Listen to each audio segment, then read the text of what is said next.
to the 40K Fireside podcast, where we discuss everything to do with competitive Warhammer 40K with your hosts Vic Vijay and David Gaylard.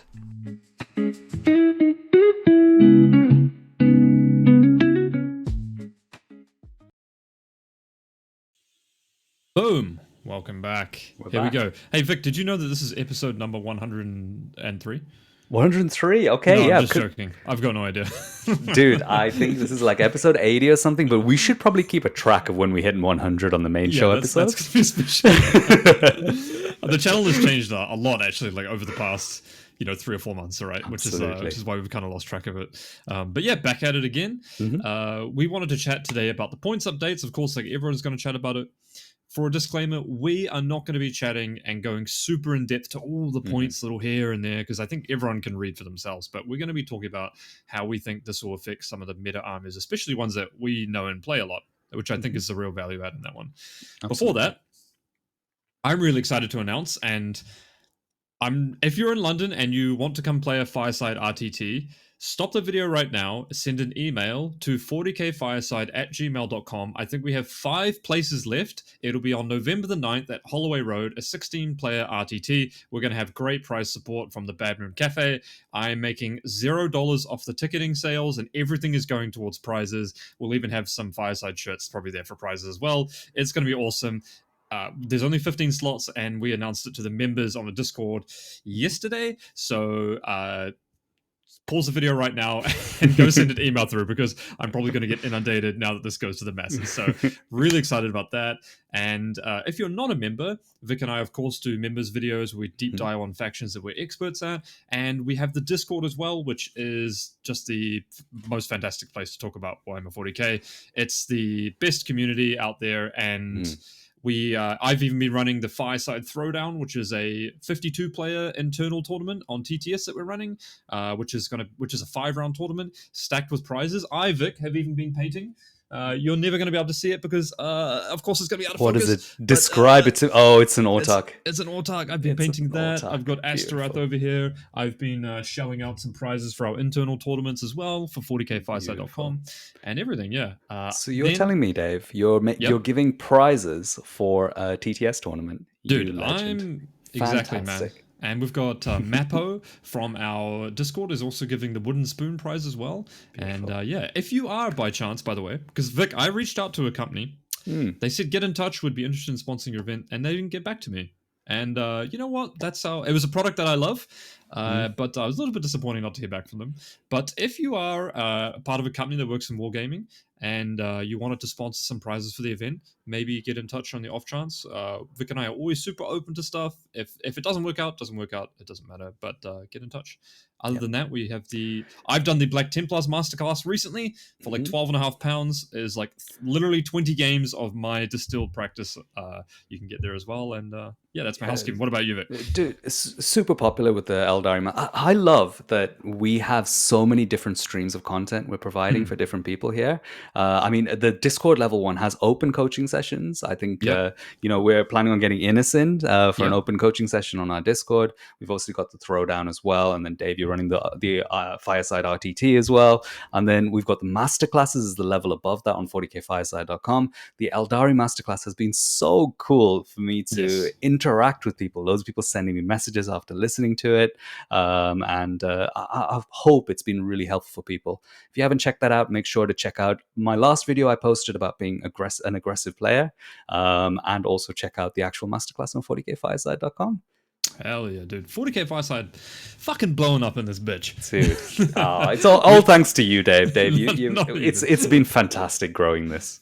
We've as you can probably tell, like we've been doing for this for a few years now, but we've recently tried to step up like our production quality, making sure that we're like presenting in a better way, more articulated, having more distilled information, hitting the right points and stuff like that as well. So we appreciate all the feedback we get. I've had some really fascinating feedback on Black Templars Gladius on a video breakdown I did.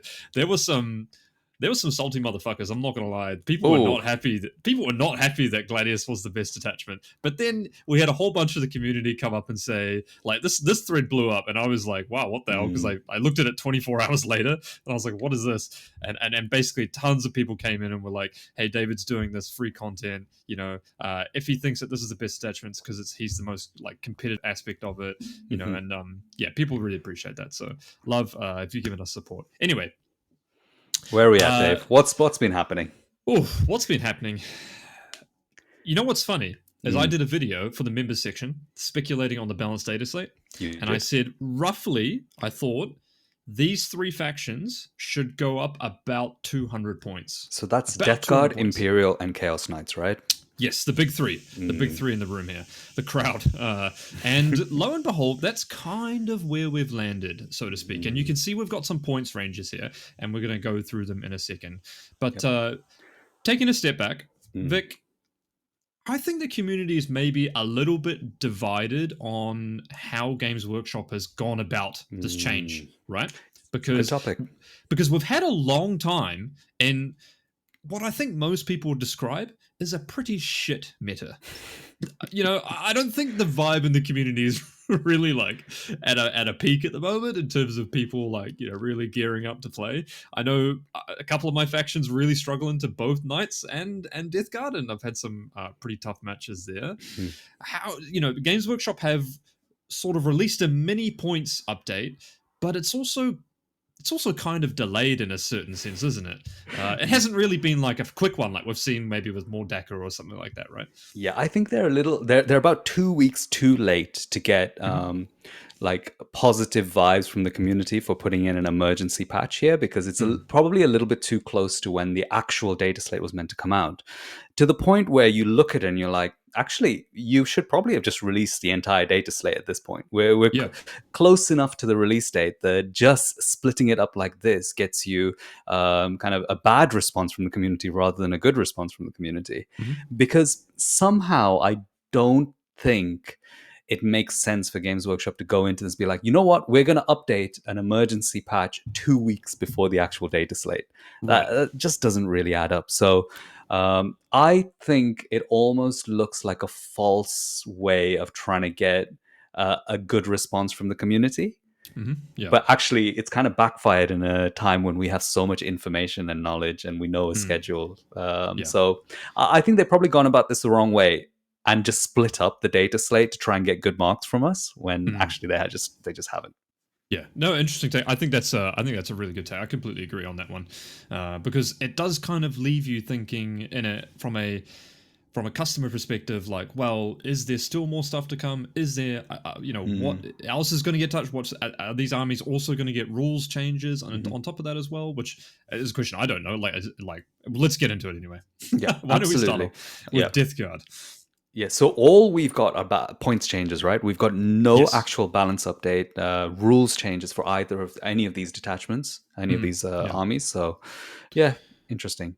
Yeah. So I thought, obviously, I think everyone in their WhatsApp group has probably seen the points changes, 10 here, 20 there, etc., right? So I thought, in context, what does this mean for actual lists that people have played? So Albun's list from Team France, who won War Masters and then subsequently won WTC with, right? Who's playing the Virulent Victorum detachment, the Index quote-unquote detachment. His list went up 180 points, which is... that is a lot. In context of, I think, how other armies have changed throughout the past year, that is a lot of points, right? I think this has been one of the more severe ones we've seen, right? I mean, I remember Guard and Wraiths going up 140 and 145 points respectively. That was probably a big one before then.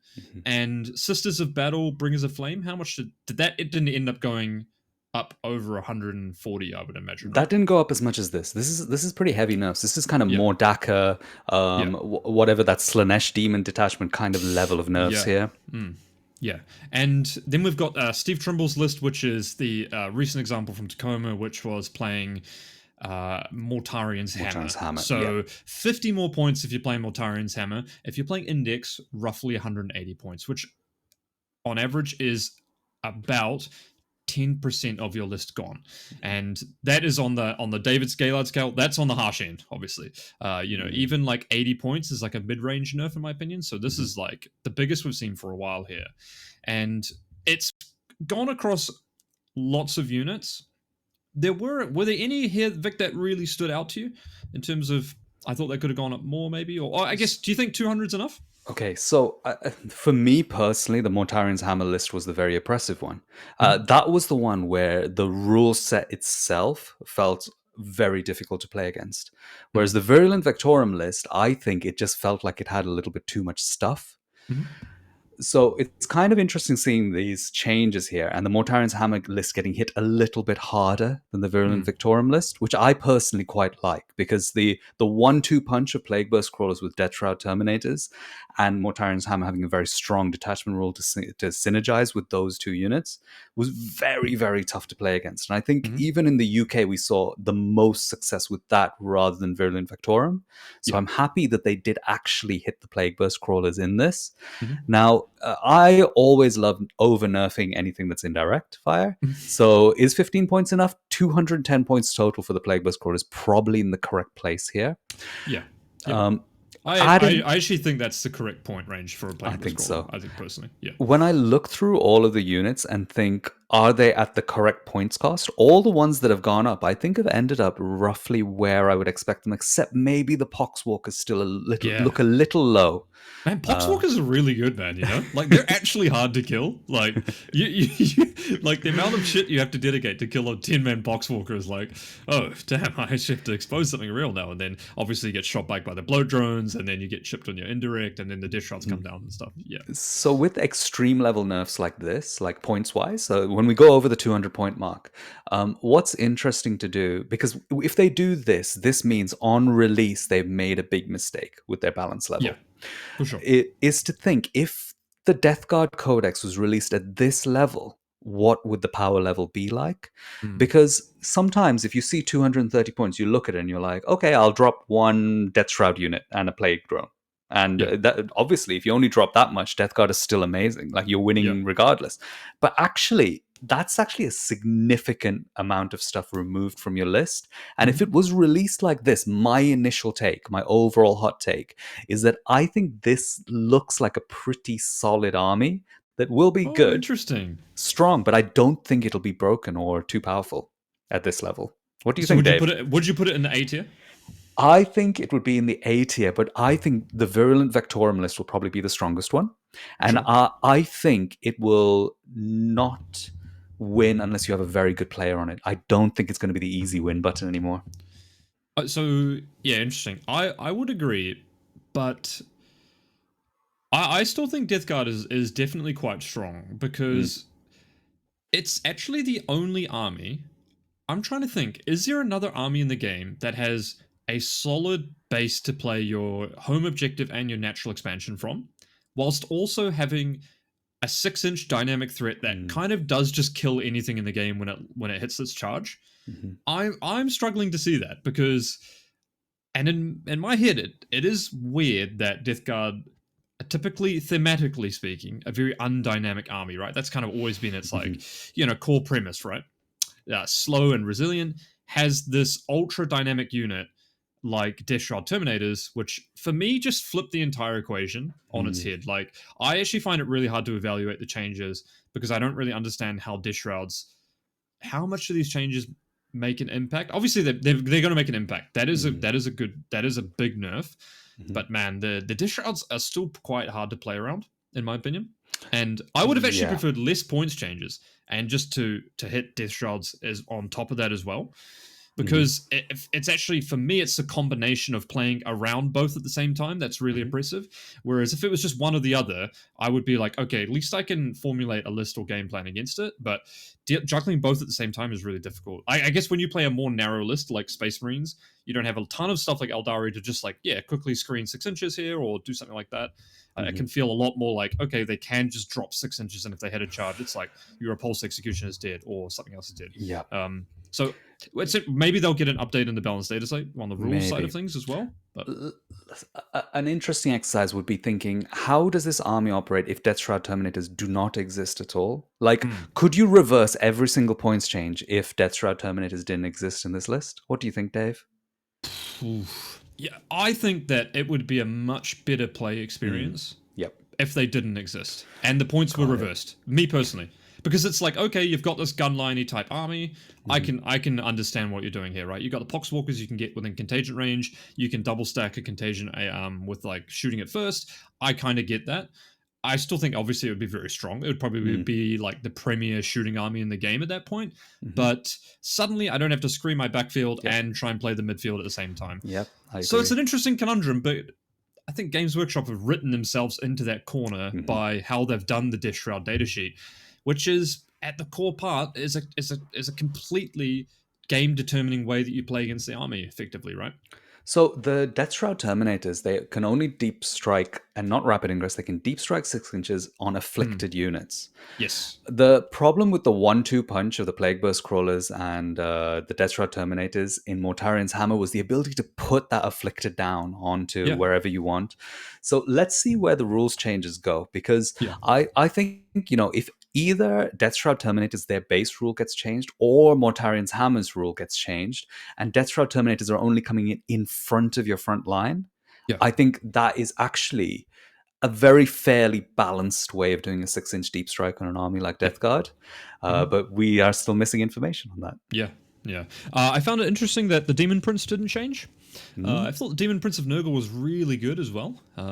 Maybe that's just me. And Plague Marines not getting touched, and the Rhino not getting touched, and the Spawn not getting touched. So they've really focused in on the hulls here and some of the very problematic characters. Some of the characters were a joke at how cheap they were. I mean, Biologist Putrefier at 45 points was the same price as an ancient in Space Marines. Like, those two data sheets are not the same. So yeah, It's I think. the same points as a Warlock, an Eldar Warlock. Give me a break. But hey, man, crit 5 lethals, you know. Okay, that's Death Guard. It's going to be interesting to see how they shape up. We've got a tournament ETC that will be using the new points, but probably not the new rules update. So Dave, what's your final take? Death Guard nerfed enough if this was all they got? I think if this is all they got, I'm happy. To be completely honest with you, I would have simply just preferred a little bit less on the points side, and then an adjustment to the Death Shroud Terminator rule. Give them something strong like free heroic within 6 or something once per game, end of charge phase, because then you start them on the board and you play towards an objective, and at least you can counterplay that. So that's where I land on thing. But I'm happy that the lists were effective this much. In my previous video, I said 200 points, and sticking with that, I think. Yeah, I'm the same as you. I think this is good. I know a lot of people want more nerfs. They want the 300 to 400 point level. I think that's too much. I think this is good, personally. Nice. Awesome. Why don't we go on to the next one? We've got Chaos Knights, and roughly speaking here, Chaos Knights, Imperial Knights following a same trajectory of nerfs as they did with their buffs, I suppose. I looked up some of the WTC lists. We've got Bjorn Eriksson's list from Sweden, went up 150 points. He was playing the Infernal Lance with Rotigus in there as well. So kind of like the 3.5 bigs. Got it. So the lists that were playing less bigs went up a lot less. Whereas Fred Otto from Team Germany, well, his list went up 210 points. So that's quite a lot when you're considering Knights. And effectively, if your list is going down 150 points, or if your list is going up 200 points, you're effectively trading out a big Knight for a little Knight. Which means you can still get 5 big Knights and 1 little Knight. It's still quite a bit, though. What are your thoughts? So you definitely can't run the 6 big Knights. I think that is quite important, because when you're playing against Knights, when they have a small, like this kind of a list, they're not going really wide. They're going for as many bigs as possible. There's a drop-off point where if you kill enough of them, their effectiveness just completely drops off a cliff. You hit that point almost an entire turn quicker if they have 1 less big Knight, which I think is actually quite a significant impact, especially on the higher competitive tables, because people can deal with big Knights. but it can be a bit of a easy win button if you just have one too many big knights and you can just kind of run through the game no matter what you do. Yeah. But having just five, I think, actually brings them down to the level where they do just disintegrate if you play against a good opponent. What do you Mhm. think, Dave? Yeah, I think I agree. Yeah, I've played Black Templars on a bad board against Knights and Mhm. against someone on our Discord on WTC recently. I think WTC terrain is the best terrain format for them in general. Mm. And Infernal Lance being able to move 13 through a wall, touch two ruins and an objective simultaneously with a Goodness big me. knight that can shoot Hmm. is that's a little bit difficult. Mm. Yeah. But like the Despoiler that obviously hit the Spoiler. most. The Despoiler was insanely good. Yeah. Then we've got so all the big knights have gone up, so you can't just play a stat checky version of them, regardless Mm. of what knight you're playing them, which I think is probably a good call. And the Abominant has gone up 30 as well. The Knight Tyrant, I don't think is really. I don't know if anyone played that either. It's too So expensive. yeah, and then I think they've brought the Carnivore up a little bit because people only played the Carnivore, so a little bit of incentive to play something else. And the Carnivore really was a lot better than like the Huntsman, at least for Chaos Knights, for example. Mm. So, yeah, I think this is a great change overall. I think that I personally I like to see knights in the meta when it's healthy, but I understand that's a very difficult position to balance them in. Mm. One question, Vic, would you say that the balance update before this was a success if they have almost undone every single change that they've made for the last 3 months? Wait, what do you mean? What's the, as in Well, terms of the points yeah, well, compared to we the saw codex? the yeah, well, we saw the points update that reduced the cost of the big knights initially, right? In terms of Yeah. their update with the codex. Yep. So you've got to wonder, right? How did we get to the conclusion where playing six was okay, and then 3 months later we've gone for a 200 point nerf after that? Is Yeah, it's is it's basically the codex should have just released with the index points, and it would have been right? fine. That would have been safe. This is a design problem with two things: the new codexes and with knights in general. Hmm. The problem with knights is they always affect the mid tables and below so much more significantly than the top tables that anytime you get the balance, even at that kind of A tier level, they are just awful to play against for everyone.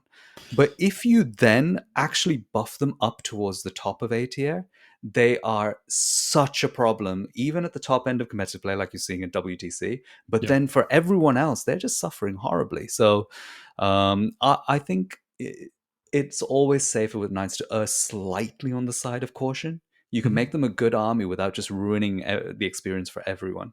Yeah. I would like to see some new knight data sheets Oh man, because just they have a they just dichotomy of, but they just have a dichotomy of big knight and small knight, which I think makes it difficult to balance. the rules Uh, are really cool, Dave. Like they just have extremely cool rules. I think Chaos Knights actually have pretty cool models as well. mhm. Yeah. But the game is just really not fun to play against a vehicle skew list that has to be designed to be good at melee shooting movement Yeah. and have a really high toughness skew. And both of the knight armies have that. They're always got these single things which are very tough but good at melee and shooting.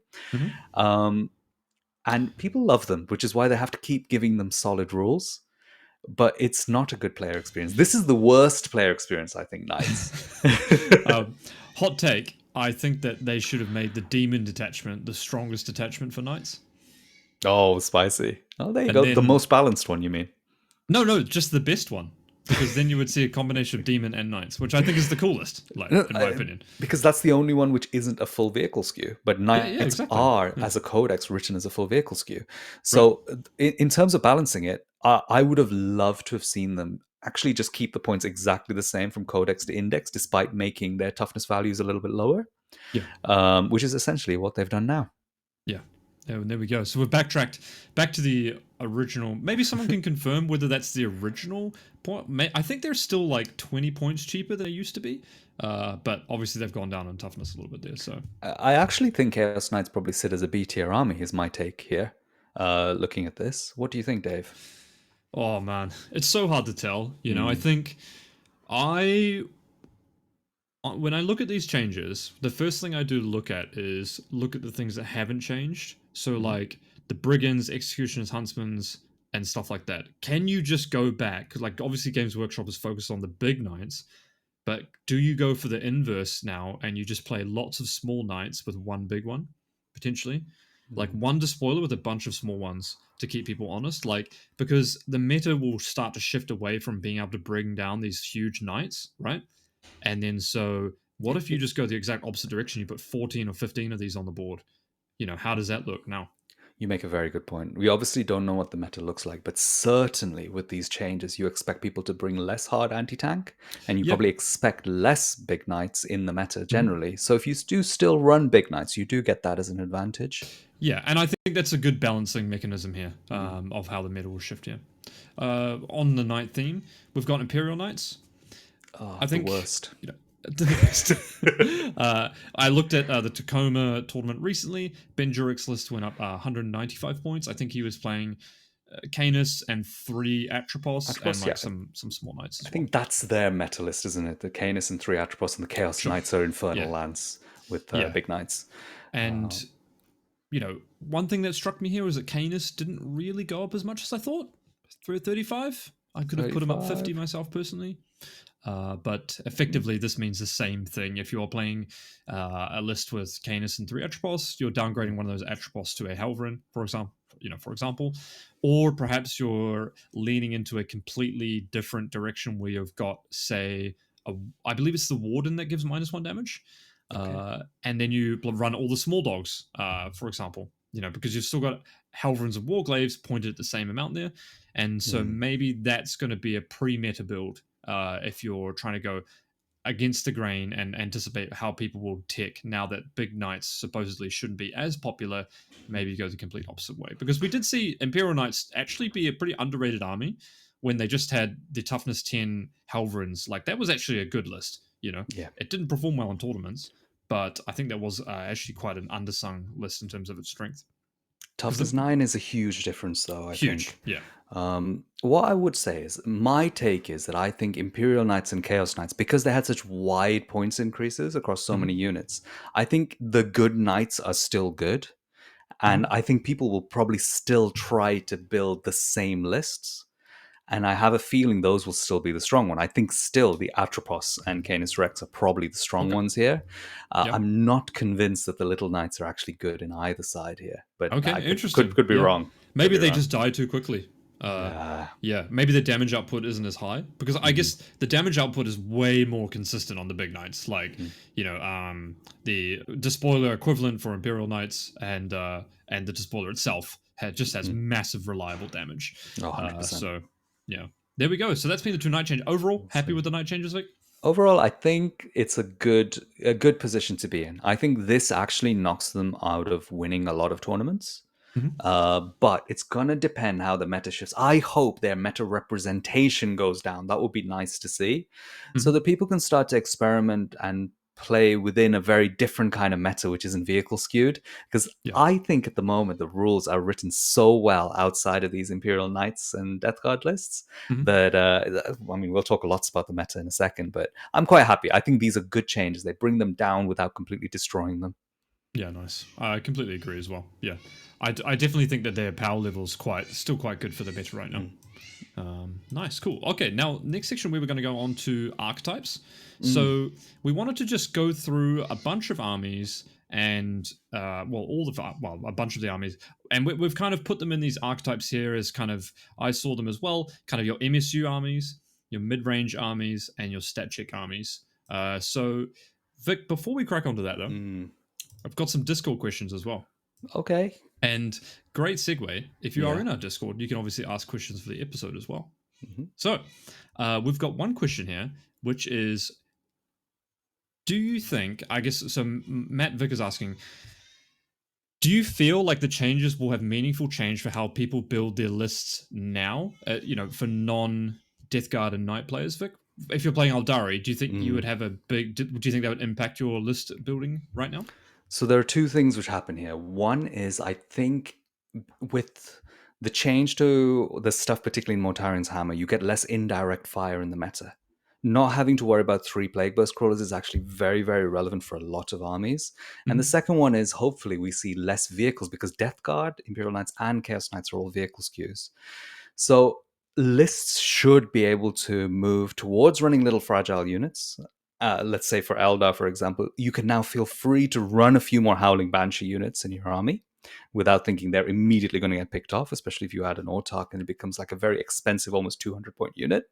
Mhm. And then you also maybe don't need to skew so hard into anti-tank. Maybe you need to skew into the other things, your anti-melee and your anti-infantry. Mhm. So I think lists as a whole should probably almost definitely change here based Okay. on these changes. You, And Dave? well, I'm going to keep drilling Oh, you. A oh, follow-up question here is, which I yeah. think does well to complement this. Do you think people are going to overcorrect to the night nerf? Do you think it's going to swing into MSU range where people can actually, like, knights will actually get a bit more efficacy off this Mm. nerf because people are not taking for them enough? Here's the thing. I think like anything can kill knights. Like if you take, let's take Eldar examples. You have your Howling Banshees going there, anti-infantry 3+. If you throw enough Howling Banshees at a knight, the knight is going down with your 2 damage attacks. Mhm. I think the reason we had such a heavy anti-vehicle skew is because anti-tank skew in our lists is because these knight armies just had a little bit too much stuff. Mhm. Now that they don't have too much stuff, you can just use your movement tricks, your kind of varied overall output to bring down knights and win games. Hmm. So I don't think people will overcorrect. I think they'll still find tools that play for the majority of the meta that can still be used against Hmm. knights. I What's think the knight output will drop a lot. Like the mm, output when you go into them and they crack back, because a lot of the times that output was from the fifth knight that downgraded into correct? a armiger now. And Hmm. that would be the despoiler that's just like completely free. It's just Yep, ba ba ba ba ba ba ba ba ba, finishes the and just game. like hey hoses 3 units at Yep. once, And when you think about the way you would naturally play a game, that's a huge decrease in their output. It's Yep. almost like 50% decrease in their output on that Hmm. turn, even though it's just a 10% nerf. So I think that's going to have a huge impact here. Yeah. Okay, we've got a question about Empress Children. You know, Oh, nice. Empress Children stocks going up here. We Yeah. I could put mean, that as the first one, maybe on the archetype here as mid dude, range. Empress archetypes. Children. I mean, if we put mid range, let's say that's like melee. Basically, I always think of the way that meta shifts Mhm. is melee coming in or not? If melee's not coming Okay. in, there's like it's everything else. Like your shooting armies, your balanced armies usually go hand in hand with each other a little bit, and then you Mhm. have your stat checks as well. The melee lists, I think, will be way better in this meta. Okay. I personally think the meta is going to be quite heavily centered around melee, and Do you want Emperor's to have Children are going to melee be and one of. MSU and stat check if you want me to Yes, change it? looks Sure. good. How about melee? How about shooting on the first Sure. one? That might be good. No problem. Um, I think Melee is going to have huge, huge stocks here because we've had a few releases which are quite good in Melee. We've got Space Wolves, Black Templars, and we've got Mhm. Emperor's Children, which fell out because they struggled a little bit with output into vehicle targets. Mhm. But as soon as the vehicle targets become one less strong, but also less prevalent in the meta, I think Emperor's Children line up fantastically into the rest of the meta. Uh, Nice. I was determined in our last tier list to try and put Emperor's Children in B tier. But now I'm convinced that they're going to be near the top of A tier. Personally, I think Emperor's Children are going to be great. Why don't I go on with Black Templars then? Because I've been Yeah, let's playing a do lot it. of Black Templars. I actually think Black Templars are very strong. They have a lot of stuff. It actually reminds me. I was telling Liam last night we're playing that it reminds me when you used to play against CSM back when the Eldar Triple Night Spin was in the thing, and it felt Mm, like they just had like 7 units that all came out of transports that all hit a little bit harder than their points cost. mhm. And that's very reminiscent. Me playing that now, as opposed to playing against it. My list has 6 units, for example, that all have characters attached with a lot of damage. So I think Nice. Black Templar stocks going up. I think Black Templars are going to do well. And I think after this change, it obviously depends on the rules changes. I think Black Templars for me is probably the strongest Marine build right now, Oh, so that's a and I've been spicy take. I've been a big Ultramarines fan for a while, but I think Mm, with the meta going into more MSU, I mhm. think you do want to play a bit more of a less narrow list, and that is merely focused. And I think Black Templars does that well. Speaking about MSU Melee, I Mhm. think this is the perfect meta for Drukhari. Okay. I am such a fan of how Drukhari are probably going to line up into this meta personally, because sure they have a lot of haywire and in their actual code in their index, Hmm. but actually they didn't have enough haywire to reliably deal with Imperial Knights, Chaos Knights, and certainly not the correct tools to deal with Death Guard. Hmm. But they were close. And I think with all of those going down a little bit in power level, being less prevalent in the meta, Drukhari actually line up beautifully into the rest of the meta. You take these melee lists above them, and you think, how am I going to deal with Lelith's unit and double Court of the Archon, for example, all Hmm. fights first units with Yep. high volume anti infantry output? Hmm. Playing out of really fast transports, a really dynamic army that I think is constantly getting these tiny little tweaks that advantage it. So I think Drukhari are going to line up beautifully in this meta. So Yeah. I'm very excited to definitely give them a go. And their codex is coming soon as well. So Oh, really? That's yeah, I awesome. think they it should be at some point soon, I hope. Nice. What about Blood Angels? Because that's an interesting one. I think Oh, Blood Angels, we got a bit wrong in the last balance data slate. Uh, because Death Guard and Knights were so good against them, right? We didn't really anticipate correct. how popular that would be. Mm, But, I mean, those three have just taken huge points nerfs.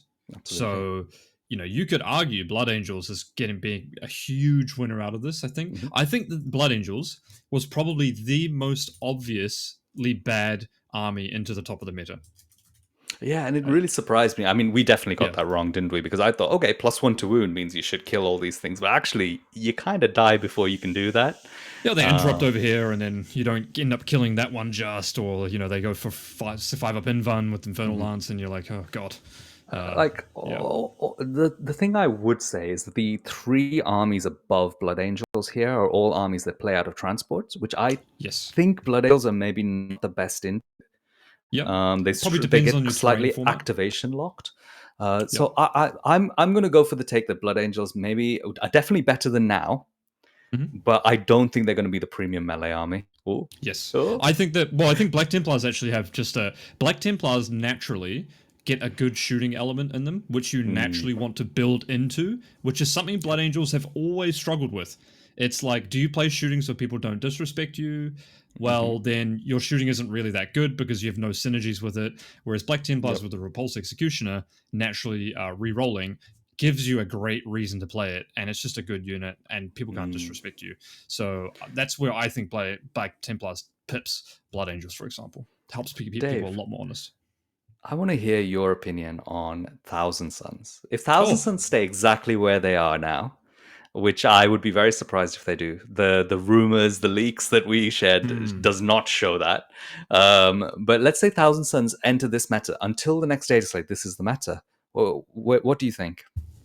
I think they would be in a tough position actually, Oh, spicy because take. actually I don't think Thousand Suns. So Knight matchups weren't easy for Thousand Suns. Obviously, Death Correct. Guard wasn't either. But these fast MSU melee armies are Mm-hmm. not particularly easy for the bulk majority of Thousand Suns players to play against either, I Mm-hmm. don't think. Yep. Armies like Drakari, even Black Templars and Emperor's Children, I think Eldari as well is a really skill based matchup.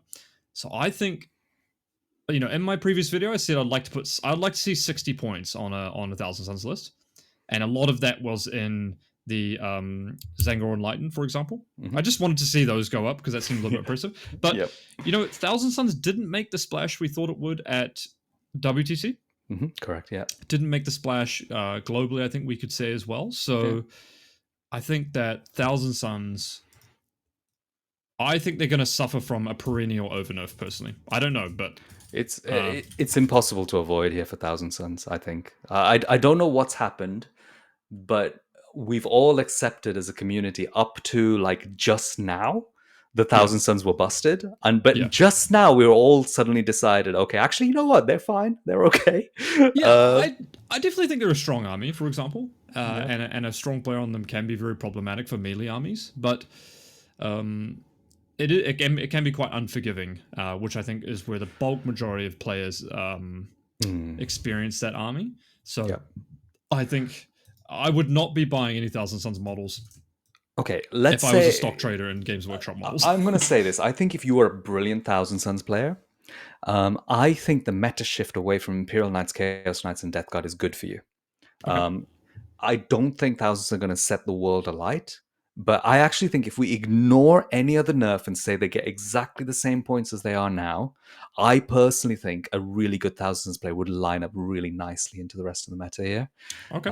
So So why don't we go Thousand Suns nerf impending, and then we go Thousand Suns unnerfed? and do two different arrows. Yeah, how about that? Yeah. And that would be a plus for them. Yeah, I like where Thousand Suns sit in this meta Nice. for the That next makes sense to me. 2-3 weeks. And okay, obviously we're not going to cover Knights and Death Guard. Clearly, we've already talked about that. Yeah. What about? Have you played much against World Eaters, Vic? So, dude, I have played against World Eaters a couple of times now. Yeah. And I remember in our last balance, our last tier list, I said, you know what? The World Eaters rules look really, really good, Dave. Yeah. I think there might be a little bit of a sleeper hit here. Mhm. And I think over time, people have suddenly started experimenting with it a little bit more. And it is actually really, really good. That army's really good, man. Dude, Like, I'm not even joking. I got shot by a World Eaters Land Raider. And I looked at the model, mate, and there were 2 las cannons on the side. And I was like, that's fine, not a problem. And then he moved them, and they're like, each las cannon's like rapid fire 2. I got shot by 8 las cannon shots from these 2 las cannons. That's not the shooting platform I would advise playing if I was your coach. But that's not the good bit. But I think they're a very solid army with these really hard to interact with rules. With a good shooting platforms and also good melee output. They're not blisteringly fast. Personally. I think they're a winner. Yeah. I actually think World Eaters are quite fast. Do you? I'm not convinced they're maybe fast. You've been playing a bit too much Eldari, man. Berserkers move 8 naturally, and they can advance and charge from within a Rhino. So that's moving 11 naturally from a Rhino and then advancing and charging. It's pretty fast. But the real one here is 2 CP minus 1 damage is massive. Yeah, spicy. That is such a good ability. Yeah. I played against Chris twice with them, and they were both, and it impressed me both times. So wait, the thing I missed is them having advance and charge. Is that a strategy? Yes. Yeah, it's a strat. Yeah, in Berserker Warband, which is what people play. Got it. Yeah. So they can't advance and charge like a Hellbrood or something, but then they're fast. I admit they're fast. Yeah. They can put a Rhino in the middle and basically touch anything up to that. And then 2 CP minus 1 damages makes them very hard to attack into, realistically. Yeah, with their reactor moves. Yeah, beautiful. Okay, so but look at this, mate. We've put all the melee armies getting better here. Yeah. Does that mean we're in for a melee meta? Melee meta, mate. What about, I guess, I think demons probably a winner here as well. You think so? I'm not sure where I'm going to put demons. I don't think demons did that great into the stat check armies. They effectively had to play with their low knot bubble and pick their fight at the right time. But I think if like a Knight player or a Death Guard player played correctly and disrespected them to make sure that they played the game early enough, you just end up out trading them overall, I think. Yep. So I think that demons are a winner there. I'm not really sure if demons are a melee or shooting army, personally. I think we'll put them in the melee side, probably. On the melee side? Still correct, but maybe just a little bit lower, like a separate box. Yeah, that makes sense to me. They're a little more balanced, aren't they? Yeah, I think that's, Okay.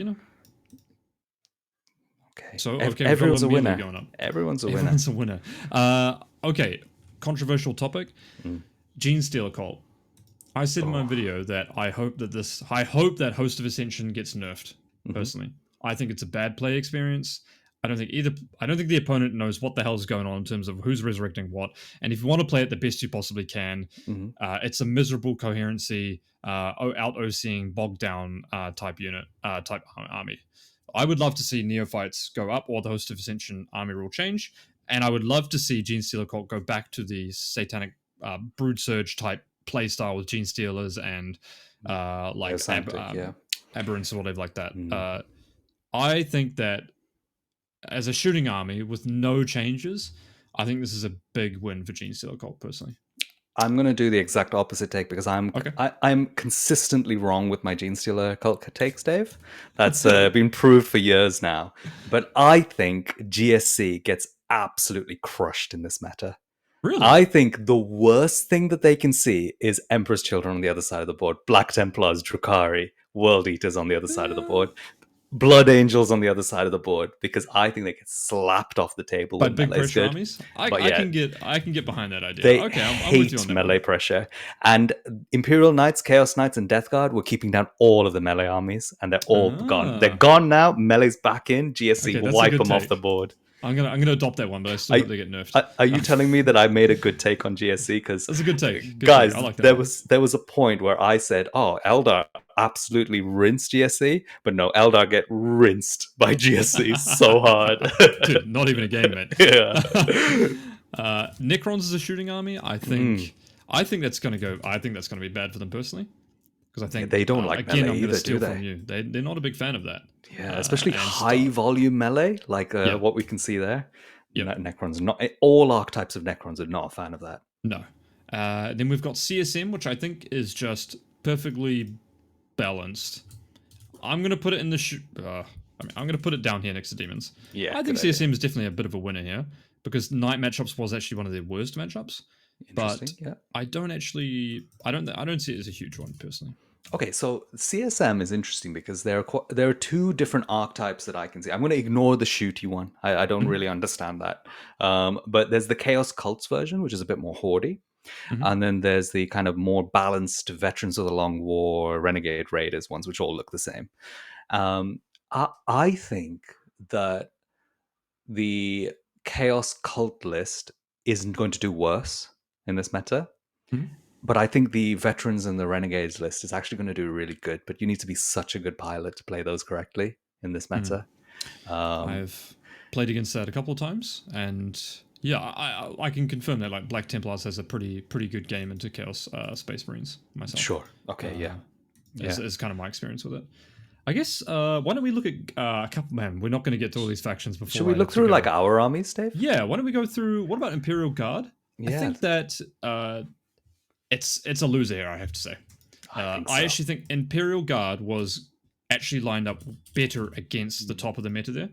For example, it was one of those rare armies that actually the army rule of lethal hits on combined was actually a good thing. You know, Death Guard, you've got a lot of chaff where you can block Death Shroud Terminators, you've got 2+ hulls, then you've got Knights, which you get lethal hits into, and that just kind of naturally lined up well, right? Like the meta was shifting in a direction that amplified your detachment ability, and I think Asgard, you don't want to see Drukhari, you don't want to see Emperor's Children, you don't want to see Blood Angels, World Eaters, you don't want to see any of that stuff across from you in terms of a good matchup. Yeah, I agree with you. The amount of stuff you get nowadays is very limited. So, you know, there's only so many times you can move block someone, and that's one turn less than you previously could if you still wanted to have an army. So, Yep. Well, shall we do Eldar then? Yeah, what about Eldar? So Eldar, I mean, my take is based on me playing a lot of Eldar and thinking about the things I want to see on the other side of the table. Like if I see Imperial Knights and Chaos Knights on the other side of the table, I'm incredibly happy to see that. Sure. And if the rest of the meta gets constricted by that and they take a lot of anti-tank, I'm really happy to see that. If melee gets constricted and pressure armies move out of the meta, I'm really happy to see that. That really focuses an Eldar list to have the correct tools to deal with these low volume count armies.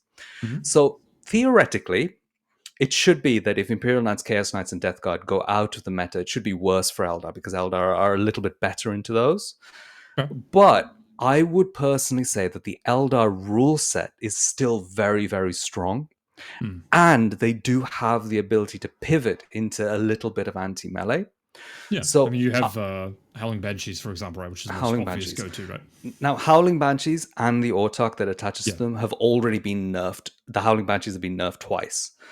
So that's an expensive piece if you compare it to similar ones in Emperor's Children and Drukhari. So my take is that I think Eldar sit similar to where they are at the moment, which is a really good, strong A-tier army. I don't think they necessarily get better or worse, and I don't think they move to being the best army in the game, which was maybe a concern that some other content creators have had.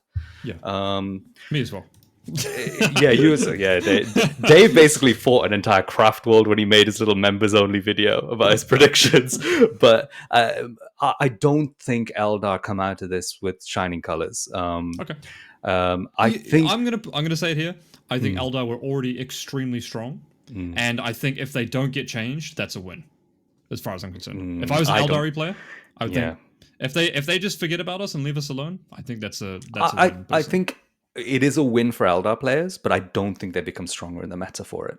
Okay, that's I fair. would be really happy if Eldar just gets 0 changes. There's nothing Yeah. up, nothing down, because this level of competitive power for Eldar is good in the sense that I think a lot of people are still losing with Eldar, even if they're Yeah. playing the optimized lists, because it does require a certain level of player skill to get it really right. It's really fun even when you lose with it. Mhm. Um, I think it gets even harder in the next meta to play Eldar correctly, because if Yeah, you're there's a dealing with lot melee more. pressure, Yeah. it's you need to play Eldar Yeah. perfectly to get away with that game. And like just like me, for example, like preparing for LGT, I'm not going to play Ultramarines. Mhm. I'm going to play Black Templars because if I anticipate me personally, just me, I anticipate Eldar is going to be quite prevalent in LGT, Mhm. and I can't go into a meta like that playing Ultramarines with just 6 hulls that move Yep. 8 inches. Yep. I need to go into something that has more units, transports, reactive move that it utilizes a lot better. Because I think that's got to be the only way that I can combat it, basically. Correct. And going in with Black Templars, let's say you really practiced with that, Mhm. it is a massive headache for the Eldar player to deal with a Black Templar army. They Yeah, need to get that so right. yeah, and Uh, I might be able to bring a little bit of tech there or something like that as well. Yeah, of course. And I mean, a lot of people are going to bring a lot more anti-infantry compared to what they previously were. Yeah, yeah, So yeah, that's immediately going to make it easier to deal with Eldar. So I wouldn't be so doom and gloom about Eldar being so OP broken. I completely agree that people don't like playing against Eldar. For some reason, our reactive move when we're shot is so much worse than a reactive move when we move within 9 inches of it. It's because it's free, isn't it? It's because we're elves. But I understand if people want us nerfed because they don't enjoy the experience of playing as Zelda, but I don't think they'll be too strong. okay, yeah. Last but not least, let's wrap it up on this one. Mm. I'm really curious. Mm. Sisters of Battle, because I Oh. think, hot take, this is a sleeper army. Mm. Absolute sleeper. And I think surely Knights and Death Guard were a terrible matchup. So can it really tango against these like melee armies? And now that the meta is going to be less narrow, that's going to be a good thing for this 30 sacrosanct kind of list, right? So I'm not sure about the 30 Sacrosanct build. I'm Mm-hmm. not convinced Champions of Fate come out of this particularly well. In fact, I Okay. think they actually come out of this pretty badly, Wow. because I'm pretty sure all of these melee armies will just one tap one of the Sacrosanct blocks. But I think Hallowed Martyrs, with their little bit of anti-melee tech, with their Mm-hmm. suffering and sacrifice stuff, playing really wide with good shooting bases behind them, I think they come out of this beautifully. And I think Sisters are a shooting army, Mm-hmm. Yep. and I think they are a winner in this Yeah. particular meta. That It's Hallowed Martyrs army kind of mm, strikes me as like the kind of death core of Krieg, where you've got like these OC2 things like units that can bog the board down. Then you've got a good shooting base behind it. Like yep. that's a pretty strong game plan overall. And I can in my head. you've got tricks for days. I mean, just Yeah, being able to put your characters back up is great against melee yeah, armies generally. And then also having your suffering and sacrifice on top of just huge. having good units across the board. I'm super excited to play around a bit with Hallowed Martyrs. Yeah, I was gonna Uh, say, you excited for some sisters? I think yeah, could be a I spicy one. You know, I think so. I think would I'm they? definitely going to Question: look at that. do you think sisters would line up well into Eldar with the Sacrosancts? Because that's a hard unit to kill in my experience. Eldar with Hallowed Martyrs, I think it was already a relatively close game, to be honest. Okay. It depends what Eldar do, because if Eldar move off the Fire Dragon Fuegan brick, they actually get a Yeah. lot more into their army, Yep. and including more melee components and better anti-infantry tools in the Eldar army could make them have enough to deal with sisters. Mhm. It'd be really interesting to see the direction goes. I actually thought that was a relatively close game, to be honest. Cool. Yeah. And I think Makes it sense. still stays that way There in the we go. future. Awesome. So we haven't been able to touch on all the games, mainly because I'm got my Fireside Throwdown game starting soon. God Do we damn. have any more questions, Dave, that need Yeah, answering? actually Or we do. So let's kind jump of whiz through. through those? Do you think that it's still correct to play Knights in an 8-man lineup now? No. Okay. Yep, You? me. If it was 50-50 and France won WTC without them, I don't think it's correct Mm. to play them now. Are you less hot on Fuegan right now with these changes in the meta? I'm We've looking kind of for touched on that. any reason to drop that unit from my army. It is so obscenely expensive that you get 5 units for that, Dave. Fantastic. Mike Pislins was asking, what's the best role of Death Guard now? I actually think that, yeah, I think the index detachment is probably, I think Flyblown Host is quite good actually, as an anti-shooting detachment. Okay. This is the 6-inch pile and consolidate -1 to hit army. I actually think that army is quite good. That could be a nice little skew there, I think.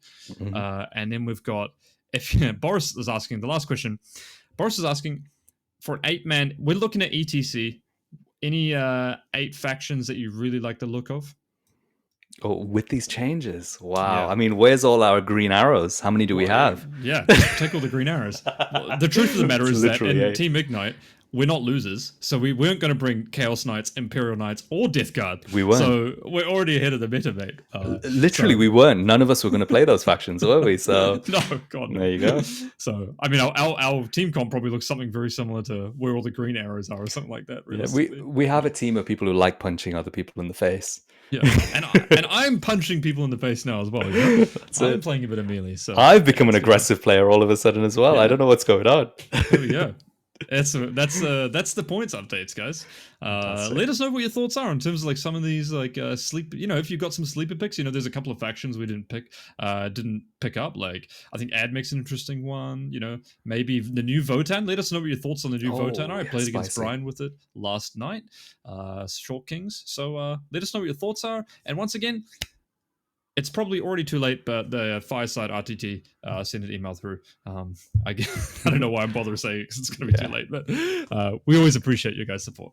Fantastic, guys. Thank you so much for joining us, and see you all next time by the Fireside. See ya.